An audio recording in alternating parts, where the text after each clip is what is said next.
He cursed the monkey and waddled back into the bushes to hide. I am getting hungrier and hungrier, he said. I shall have to eat at least 4 children now before I am full up.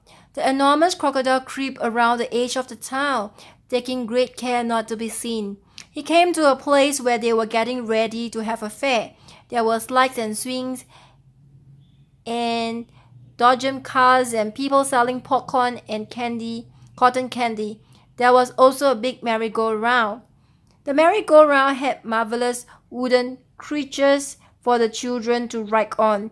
There were white horses and lions and tigers and mermaids with fish tails and fearsome dragons with red tongues sticking out of their mouths.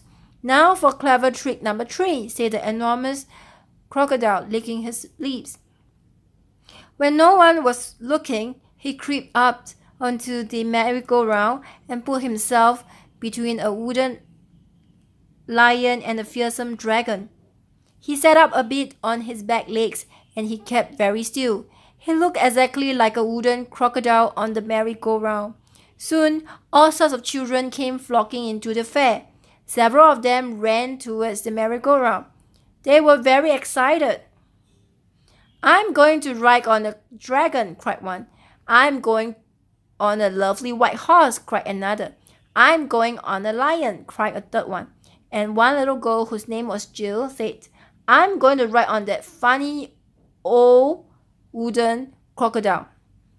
The enormous crocodile kept very still, but he could see the little girl coming towards him. Yummy, yum, yum, he thought. I will gulp her up easily in one gulp.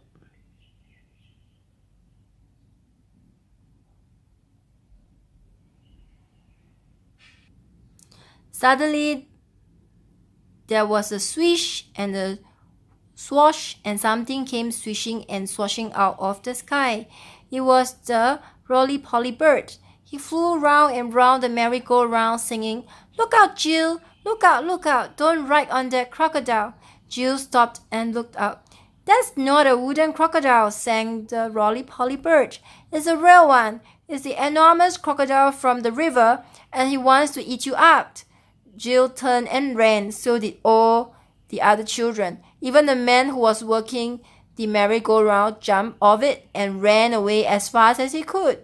The enormous crocodile cursed the roly-poly bird and waddled back into the bushes to hide.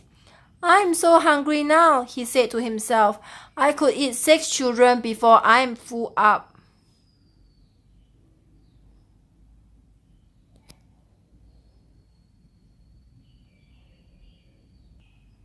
Just outside the town, there was a pretty little field with trees and bushes all around it. This was called the picnic place. There were several wooden trees and long benches, and people were allowed to go there and have a picnic at any time. The enormous crocodile crept over to the picnic place. There was no one in sight. Now for clever trick number 4, he whispered to himself. He picked a lovely bunch of flowers and arranged it on one of the tables. From the same table, he took away one of the benches and hid it in the bushes. Then he put himself in the place where the bench had been. By tucking his head under his chest and by twisting his tail out of sight, he made himself look very much like a long wooden bench with 4 legs. Soon 2 boys and 2 girls came along carrying baskets of food. They were all from one family, and their mother had said they could go out and have a picnic together. Which table shall we sit at? Said one. Let's take the table with the lovely flowers on it, said another. The enormous crocodile kept as quiet as a mouse. I shall eat them all, he said to himself. They will come and sit on my back, and I will swizzle my head around quickly, and after that it will be squish, crunch, gollop.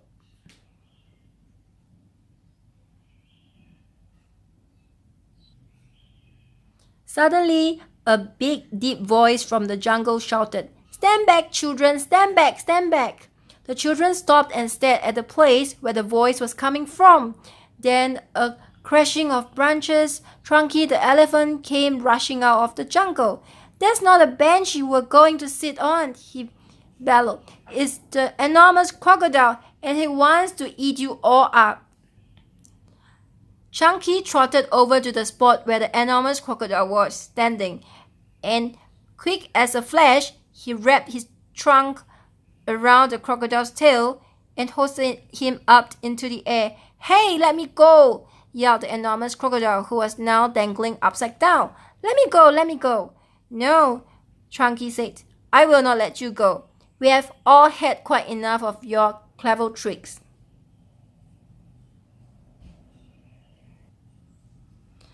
Chunky began to swing the crocodile round and round in the air. At first, he swung him slowly, then he swung him faster and faster and faster. And faster still.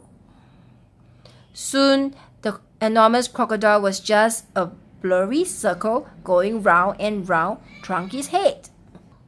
Suddenly, Chunky let go of the crocodile's tail, and the crocodile went shooting high up into the sky like a huge green rocket. Up and up he went, higher and higher, faster and faster. He was going so fast and so high that soon the earth was just a tiny dot miles below.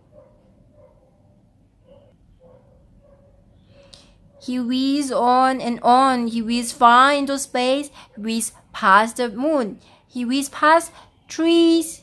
He whizzed past stars and planets until at last, with the most tremendous bang, the enormous crocodile crashed headfirst into the hot, hot sun, and he was sizzled up like a sausage. The end.